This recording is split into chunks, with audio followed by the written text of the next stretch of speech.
Episode 4 picks up with Tanjiro heading over to his best bud's house, Tokito, the Mist Hashira. Now, it's been a minute since we've seen best boy Tokito, but in that amount of time, as this episode makes very clear, this is not at all the same Tokito from Swordsmith Village arc. On the outside, he's the same, but the internal components which make up Tokito have evolved considerably. Despite this, one of the main features of this new Tokito is that he is very harsh on his trainees. So much so that throughout it feels as if Tokito is way too harsh on them and need to give them sort of a break. One thing I was surprised to see was that this episode served as a mini epilogue to the Swordsmith villain. Like how Tanjiro meets back up with Kanamori, who was asked by Tokito to stay on a permanent basis to tend to all of his swords. And boy, he's gotta be getting paid well, because Tokito throws a paper airplane at it and it cuts it right in two. Wow. Turns out as well that Tokito likes to keep his swords at the best condition possible, which was a nice touch to build up a little bit of his character. These people need the best weapons possible, and it seems that Tokito is unique in being absolutely on top of weapon maintenance, and as well using multiple weapons at once, which usually Hashira have maybe like one or two unique weapons which represent them. However, with Tokito, he has so many of them ready to use. Another interesting bit of world building and character building for, interestingly enough, Kagaya is that he is the one who built this building for Tokito simply to hone his blades. Now, this does dampen the mood because Tokito realizes that Kagaya did this for him when he was basically dying. That's some really incredible character building for both Kagaya and Tokito at the same time. Last season, Tokito didn't seem to care about anything about, well, anyone or even himself, but now he's grown so much as a character that he's starting to realize the impact of the people surrounding him. And as well for Kagaya, it's just another example of how much he cares for his demon slayers as people first and as warriors second. He's a hardened man who knows how important winning is, but also has enough levity and balance to his character to also let in that tender side of him. It's a trait that I find beautiful for how holistic Kagaya and his Demon Slayer core are portrayed. During training, Tanjiro is witness to Tokito's pretty grueling methods of teaching. Most of the trainees going against him seem to be fearful of him, and for good reason. But Tokito is right for being that harsh, as he explains to him that in a battle with a demon, you can win 9 to 1 times, but the 1 is always the most fatal. Case in point, remember Rengoku? He lost one battle. Rengoku is the true victor! Okay, sorry Tanjiro, he didn't lose, but he's dead. So, yeah.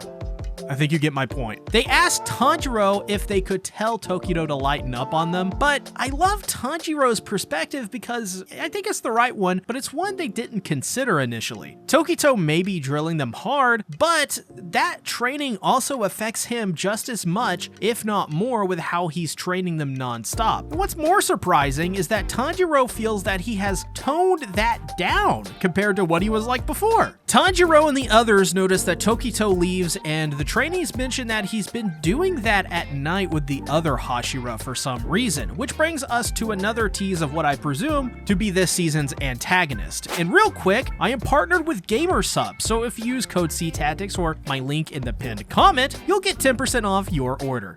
Thanks for listening and watching. The villain in this instance seems to be an army of eyes, which is super freaky and reminds me of the worms in Fate Stay Night. In fact, I think they may be using the same or similar sound effects, which makes sense, same studio after all. We also get visuals on the upper moon, and it seems to be using a shamisen. My guess is that this demon went into a guitar center, played Stairway to Heaven, and Muzan, being there of course, thought that that was just absolutely diabolical and evil, because it is, and recruited them right away. However, very surprised to see how good this looked considering its small impact on the story, but Saname and Obanai dish out some of the best looking animation in recent episodes. I mean, Jesus, this was good stuff. That slithering serpent move looked really cool. Cannot wait to see what they're gonna be like in a real fight. Hopefully we get them in a fight this season. Which, speaking of, turns out that the Hashira at night go to train against one another, and during the day they train their underlings, which is very noble of them. We also get a snippet of what will likely be the real tough training for Tanjiro, which is whatever Saname and Obanai have waiting for him. As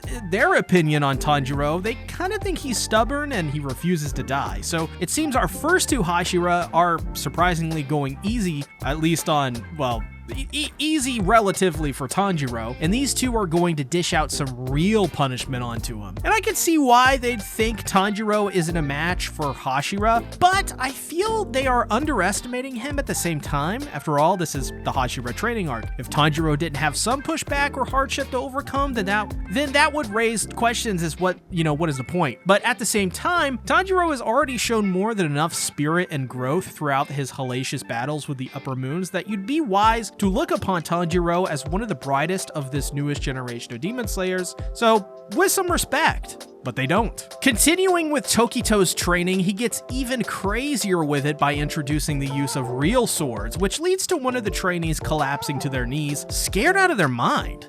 After all, he is a trainee and he's facing a Hashira. That being said, this actually ends up with him passing, as Tokito is impressed he didn't just run at him blindly. Which, is this making fun of that trope where the trainee always runs at them yelling and will clearly lose because they're leaving themselves open to literally any attack? Oh god, why did I run in close with a long-range weapon? Oh! What is this, a gun? Oh shit! I think it is.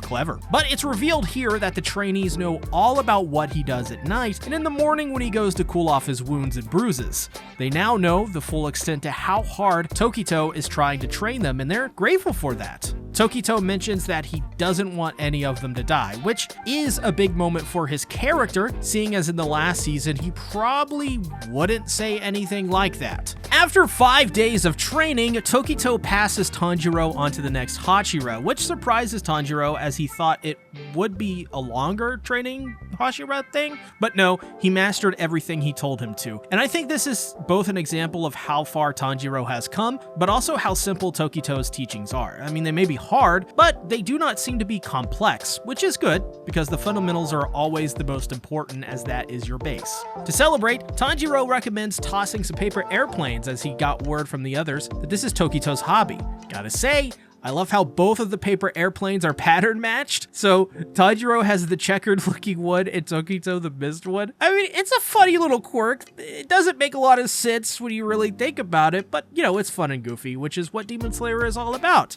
That is, besides the murder and fights and other cool stuff, and also best boys. Tokito wins every single time, but each time Tanjiro does seem to improve little by little, which I found pretty cool, as it's a great representation of Tanjiro's character in a microcosm. He gets a little better over time, each time.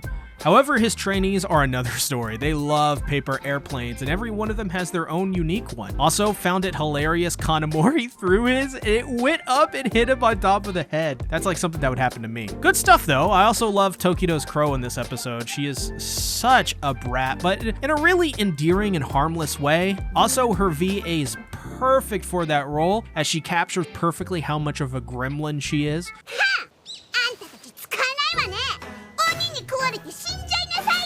But finally, at the end, they all throw their paper into the air together, symbolizing that they are united as one, that they're all together in this battle against the demons, and this one fleeting moment may or may not come to last, but they're all together, which is what counts the most. And gotta say, I love the score in this moment too, as with most Demon Slayer episodes. I can't remember, correct me if I'm wrong, but I think this is the score that they used during Rengoku's passing, which if that is the case, this is yet another reference to Rengoku in this season. So, yeah, that's always a good thing. At the end of the episode, Tokito and Tanjiro discuss Muzan's plan to capture Nezuko, and the latter is putting all of his faith into everyone protecting her. On top of that, we get a cool moment where Tokito says that they should fight together, showing that once again, this guy has grown so much from the previous season. And in the after credits, we get a tease of our next Hashira training arc, which is with Mitsuri Kanroji, and you know what that means. Kanroji time! Okay, seriously though, great episode of Demon Slayer, and it's kind of sad that I missed it when it first came out, but I really enjoyed it. What did you guys and gals think about the progress Tokito has made as a character? I imagine there are going to be a lot more trolls out there wasting time saying that this series is in the gutter because it's taking single panels of chapters and adapting them, which, you know, it's ridiculous. Tons of anime do that. I mean, Jesus Christ, so many anime adapt stuff and then add or take away things, change things around. This is not new. It's been, every anime does this pretty much. I mean, the people who argue that Demon Slayer is bad because of this really are not paying attention, and they're not serious in the first place. So just ignore them, starve them out, because honestly, not gonna lie, Hashira training arc, this may be the best season of Demon Slayer right now, pound for pound, which is crazy to think, seeing as the last 2 seasons have been really great. But thank you all so much for your support. Check out my videos here and show some love by dropping a like on the video and subscribe. We're trying to get to 111K. It's a nice even number by the end of June. Thanks everyone for watching. Bye-bye.